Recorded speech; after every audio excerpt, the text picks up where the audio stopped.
So I just thought I had a few minutes. I just thought I would make a short video on what I consider to be the five greatest novels I have ever read.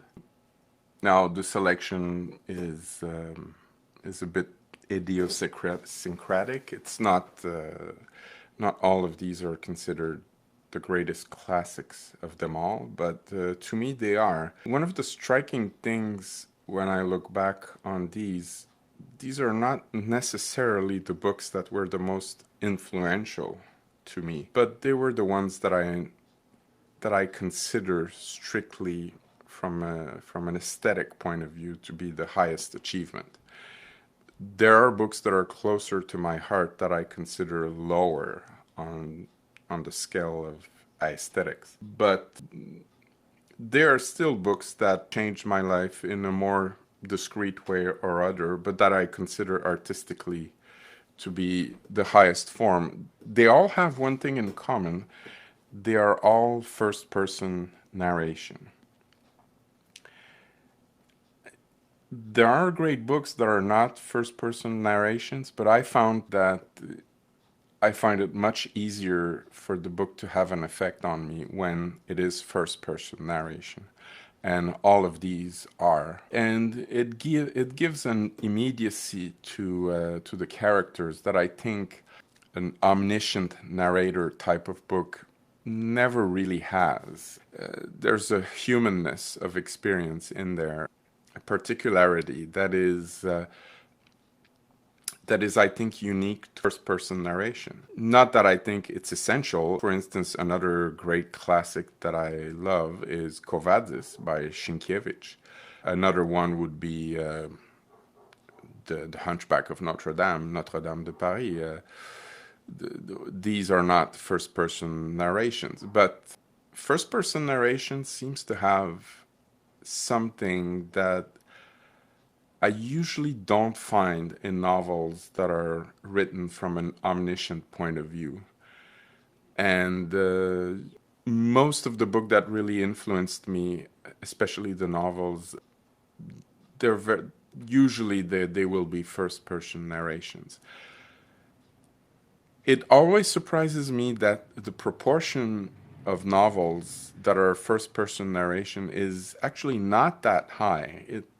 I have no idea what the figure is for a typical novel today. But I would guess it's less than 50%, probably a lot less. So the first person narration imposes a discipline on the writer that is a bit more difficult. I had to break from that in my novel in that I put in accounts, or I had simply an account, a long multi-page account wedged in. So basically you have two first-person narrators. So that allowed me to multiply the viewpoints. But to have an omniscient narrator, that wasn't quite, that wasn't something that attracted me. And it is strange for me, it is strange to think that most novels are actually written with an omniscient narrator. And I don't really, it kind of surprises me because I feel it kind of does a disservice to whatever the writer is trying to do. It makes the events less personal, I find. But it's just my point of view on it. It's not that you have to write that way. It's just that to me, it seems to me, especially for a first novel or somebody who hasn't written a lot, it seems to me that it's an obvious way of writing. But I don't know. It doesn't seem to be that popular. Most novels are not first-person narrations, and it's always been a little bit puzzling to me. But that's the way it is. Of course, The Catcher in the Rye, Lolita, there's not much that I can add to this. But for Anglophones, Journal d'un Curé de Campagne, it is a great classic in French, but for Anglophone readers, it might be a little bit harder to imagine what it is about. I would say that it's kind of a slightly depressing book. This is one of the few of those fives that I did not reread many times, and yet I consider it the greatest. Bernanos to me is probably the greatest writer who ever lived. There is a warmth and a humanity that really few writers even come close to.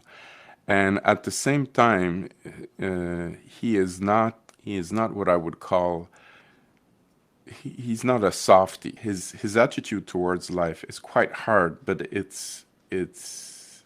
includes a great warmth and a great recognition of human weakness, which I think is missing from many novels. Many novels are not really interested in the subject of human weakness or of the limitations that life put on us that we have no choice but to abide by. Most characters are often presented as making their choices that conditions what they are, and Bernanos seems to know that life is considerably harsher than this, harsher and less forgiving. One that is an odd choice could be seen as Scott Spencer's Endless Love. It is very much a book of the 60s. You can sense the 60s in it, but it is never, I would not say it is in any way heavy-handed, but it does reflect a little bit the era. But it also speaks of an idealized love that is done in a way that is very realistic, and I found it to be a perfect expression of what he was trying to achieve. He was actually trying to present this as something that feels almost new, you know, and that's kind of hard subject to make something new out of it, but he did. And I really recommend it, and this is a book that I reread several times. It's not entirely depressing, so it's a good book. The Hand would also be seen as an odd choice. This is probably the one that is closest to what I would write. If you exclude the supernatural premise, if you accept the premise, I mean, the problem is accepting the premise. A man loses his hand, and his hand acts out his subconscious intentions. But, you know, literature is all about, to some extent, playing the game with the author. So you accept the premise, and he played that premise to an amazing degree. It really is. I would say, as far as rereading it, this would be of the five, the one I would be, and along with Catcher in the Rye, of course. But this would be the one that would be the most fun to reread, probably the most times. If I had to point out, besides the first person narration, another thing in common that all these books have that makes them the greatest novels I've ever read is something that you don't hear a lot in literature, but it's an attention to realism. That is to say, the writer goes beyond what your expectations of realism would be. And this is on all five of these books. There is an attention to the physical details of reality, the way reality becomes complicated and creates unexpected reactions, and also how oddly people behave, but in a way that is believable. I mean, probably the least realistic of these five books would be Lolita, as there are things that you think maybe this would not quite happen the way he portrays it.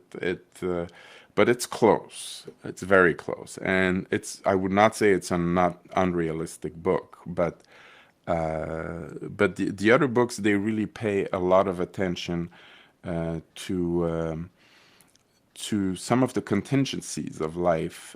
For instance, Endless Love really displays well something about the anonymity of large cities, how you can know somebody and they can, all of a sudden, an event happens and they disappear into anonymity. And you can be living in the same city and never see them again for decades, or at least in this case, for years. And this is the kind of thing that most novels do not depict. They do not dwell on. Well, 10% battery, I'm going to wrap it up. This is something that novels do not depict. The plausibility of events is really what allows you to enter the story as something believable. Even in the case of The Hand. And also the observation, I noticed that 4 of these 5 books take place in America. I never paid attention to that before, but now I notice that 4 of the 5 take place in America. Apparently, it's a rich material for interesting circumstances. The biggest difference between these books and ordinary books would be that ordinary books always try to depict the reality they're showing as something special, something. These stories take place in a world where mediocrity is visible. Mediocrity is on display. Most books shun mediocrity, the display of mediocrity. And these books do not shun this, except maybe Bernanos. The characters are a little bit, but it's another era. Bernanos basically is about events that take place basically in the early 20th century. I would say there were fewer in this kind of harsher living conditions. There's less room for mediocrity, but mediocrity is the main subject of Catcher in the Rye. That is basically the main subject. The Hand, mediocrity in the secondary characters is visible everywhere. In Endless Love, a little bit less, but in Lolita, my God, in Lolita, the mediocrity is mocked mercilessly and this put on display. And you could almost say mediocrity is a major subject of Lolita. Some have said the mediocrity of average Americans, but, you know, apparently Nabokov did not see it that way himself. Yeah, an attention to the lack of enchantment in life that is inherent to life. And so, anyway, I'm gonna have to wrap it up here. But if you want to know what are my literary tastes before going into my book, if you ever should choose to buy it, this is what I consider the top of the pyramid. Thanks for your attention.